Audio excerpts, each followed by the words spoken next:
Kagulat World, isang makasaysayang araw para sa Philippine tennis. Alexandra Alex Ala, 20 years old, muling ginulat ang buong mundo matapos talunin si Madison Keys, ang reigning Australian Open champion at kasalukuyang world number 5 sa Miami Open. Sa score na 6-4, 6-2, pinatunayang hindi lang siya future star, kundi isa ng tunay na global threat sa WTA circuit. Hindi ito simpleng panalo. Ito ay isang historic upset laban sa isa sa pinakamainit na players sa buong mundo. Sa unang set pa lang, nakita na agad ang kumpiyansa ni Ala. Matatag ang kanyang serve, precise ang kanyang returns, at fearless ang kanyang shot selection.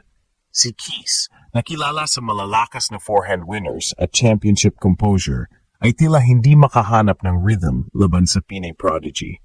Sa bawat punto, lumalakas ang sigaw ng crowd at sa bawat forehand ni Alex, ramdam ang apoy ng isang bansang nanonood mula sa malayo. Para kay Ala, ito ay higit pa sa panalo. Ito ay simbolo ng pag-angat ng isang batang atleta na dumaan sa hirap, injuries, at pressure ng global stage. Mula sa pagiging junior Grand Slam champion, ngayon ay nakikipagsabayan na siya sa mga top seeds ng WTA. Ang kanyang victory laban kay Keys ay magbibigay ng malaking boost sa ranking niya at higit sa lahat, sa kumpiyansa ng bawat batang Pilipinong nangangarap. Ngayon ang tanong, hanggang saan aabot si Alex Ala? Maaring ito na ang simula ng kanyang tuluyang pagpasok sa top 50 ng mundo at maging seryosong contender sa mga susunod na Grand Slams. Sa bawat serve at swing, ipinapakita ni Alex na ang puso ng Pinay ay kayang tumibok sa pinakamalaking entablado ng sports. At ngayong tinalo niya ang world number 5, malinaw na, hindi lang niya ginulat si Madison Keys. Ginulat niya ang buong mundo.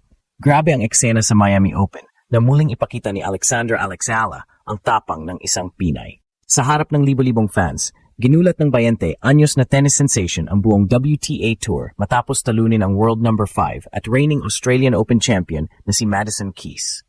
Isang malaking upset laban sa isa sa pinakamatatag na manlalaro sa mundo at isa ring patunay na handa na si Alex sa elite level ng tennis. Sa unang set pa lang, ramdam na ang determinasyon ni Ala. Hindi siya natinag sa lakas at experience ni Keys. Sa bawat rally, ipinakita ni Alex ang bilis ng paa, matalim na baseline control, at agresibong returns na nagpatigil sa ritmo ng kalaban.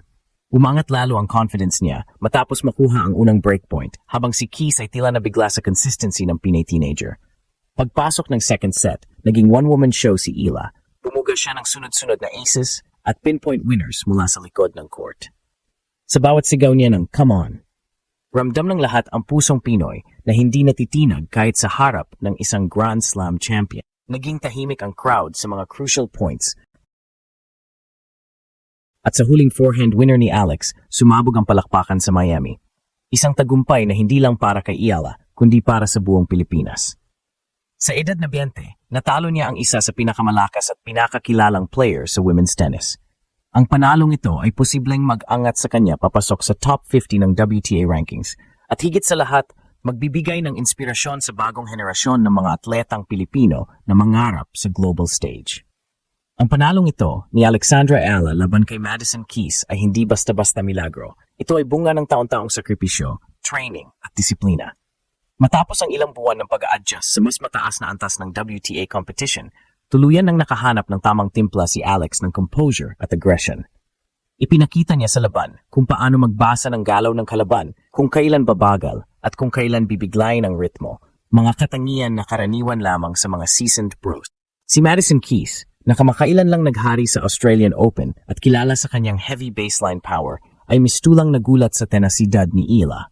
Sa mga rallies, na-stretch si Keys at ilang ulit na pilitang mag-error dahil sa angled placements ng Pinay.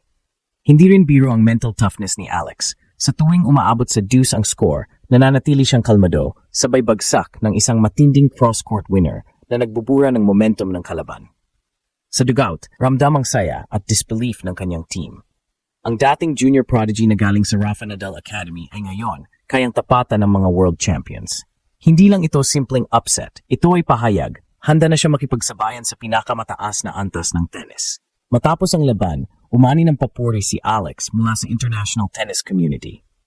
Maraming analysts ang nagsabing, this is the breakout moment. Para sa isang batang galing sa Southeast Asia, napakalaking bagay nito, lalo na't bihira ang mga Pilipinong umaabot sa ganitong stage ng world tennis.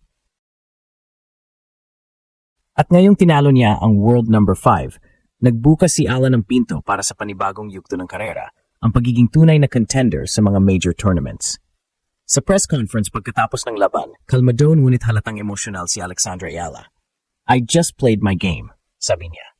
"I knew she was stronger and more experienced, but I had to believe that I could win."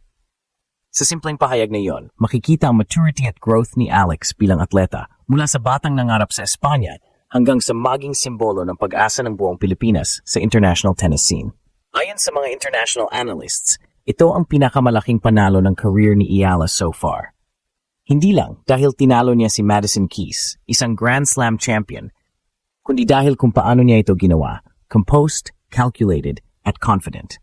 Maraming beses sa laban, pinakita ni Alex ang veteran poise na karaniwan mong makikita sa mga top 10 players. Hindi siya nagpadala sa pressure at hindi rin siya nagpatinag sa big points. Maging si Keys, sa post-match interview ay nagpahayag ng respeto. She played fearless tennis. She's young, but she's got the heart of a champion. Sa Pilipinas, agad na sumabog sa social media ang balita. Trending sa X at Facebook ang pangalan ni Alex Ala, habang tinawag siya ng mga fans na Queen of the Court at Pride of the Nation. Ang mga kabataang atleta, lalo na sa tennis academy sa Manila at Cebu, ay nagsimulang mag-post ng videos na ginagaya ang kanyang forehand swings at mental focus. Maging ang mga local na celebrity at dating atleta ay nagbigay ng suporta. Tinawag ang tagumpay ni Ala na isang simbolo ng pagbangon at inspirasyon. Ngunit higit sa hype at trending moments, malinaw na may mas malalim na kahulugan ang tagumpay na ito. Ipinapakita ni Ala na ang isang Pilipina, kahit walang powerhouse federation o malaking sponsorship backing, ay kayang tumagos sa global stage sa pamamagitan ng determinasyon, sistema at puso. Sa bawat laban niya, bitbit niya ang bandila, hindi lang sa raketa, kundi sa tapang at dignidad ng pagiging Pinay. Ngayong tinalo niya ang world number 5, malaki ang posibilidad na makakuha siya ng wildcard o direct entry sa mga susunod na WTA 1000 tournaments, pati na sa French Open at Wimbledon main draws. Ang coaching team ni Ala ay nagbabalak na i-maximize ang momentum na ito para i-secure ang mas mataas na ranking at exposure sa mas competitive fields. Kung magpapatuloy ang ganitong trajectory, maaari siyang maging unang full-blooded Filipina na makapasok sa top 30 ng WTA history, isang milestone na magbabago ng pananaw ng buong bansa sa tennis. At habang unti-unti siyang umaakyat, tila ba nagsisimula na rin ang bagong kabanata ng kanyang kwento, mula sa pagiging underdog patungo sa pagiging global icon.